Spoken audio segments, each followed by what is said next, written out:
এপ্রিলের 2 তারিখে ছিল পিসুমণির জন্মদিন। 2 তারিখে আমি সেভাবে কিছুই নিতে পারিনি, তাই 3 তারিখে কি গিফট নেব এই ভেবে চলে গেলাম গিফট কিনতে। আর এই গিফটটা আমার পছন্দ হয়েছে, কারণ পিসুমণির অনেক দিন আগে ইচ্ছা হয়েছিল যে একটা এরকম ল্যাম্পসেট নেবে, যেটা পিসুমণির আগে দেখে পছন্দ হয়েছিল। আর নিয়ে যেতেই যথারীতি প্রধান ব্যক্তি যে মানে ভাই ওই গিফটটা খুলবে, ও আগে থেকে গেস করেছিল এতে ল্যাম্পশেড আছে, আর ও নিজেই বার করলো। প্রথমেই আমি বলেছিলাম অ্যামেজিং। ভাইকে আমি বললাম জ্বালিয়ে দেখতে কেমন কি লাগছে, সেটা পিসুমণি দেখে জানাবে। এটার দেখতেই পাচ্ছেন যতবার সুইচ অন অফ করে চালাবেন ততবারই এর কালার মানে লাইটিংয়ের যে কালারটা চেঞ্জ হতে থাকবে। এবার শুনে নি পিসুমণির কেমন লেগেছে।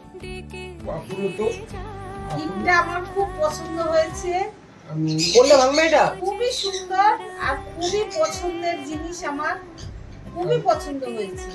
এটা মানে ভাষায় প্রকাশ করতে পারবো না, আমার খুব পছন্দ হয়েছে। আমার মেয়ে দিয়েছে, এগুলো সব দিয়ে আমার মেয়ে দিয়েছে। কালকে ছিল স্পেশাল একটা দিন, পিসুমণির জন্মদিন, আর সেই উপলক্ষে আজকে এই স্পেশাল একটা মেনু, সাথে থাকছে ফ্রাইড রাইস। খেতে বসে আপনাদের দেখাচ্ছি। রবিবার ভাল লাগে না, সোমবার ভাল লাগে না, মঙ্গলবার ভাল লাগে না, বুধবার একটু ভাল লাগে। আর এই হচ্ছে আজকের মেনু, ফ্রাইড রাইস আর চিকেন কষা, সাথে ভীষণ সব স্যালাডও কেটে নিয়েছে। আর এখানে তার গার্নিশিং চলছে, মানে ওই ওপরে লেবু আর একটু ব্ল্যাক সল্ট দিয়ে দিচ্ছে যাতে আরো এনহ্যান্স হয় টেস্টটা।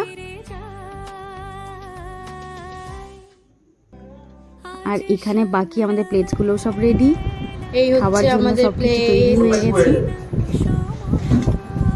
দিয়ে দাও পিছনে একটু ব্ল্যাক সল্ট। বাহ, আমার সব থেকে পছন্দের লঙ্কাও চলে এসেছে স্যালাডের সাথে। আজকের মতো টাটা।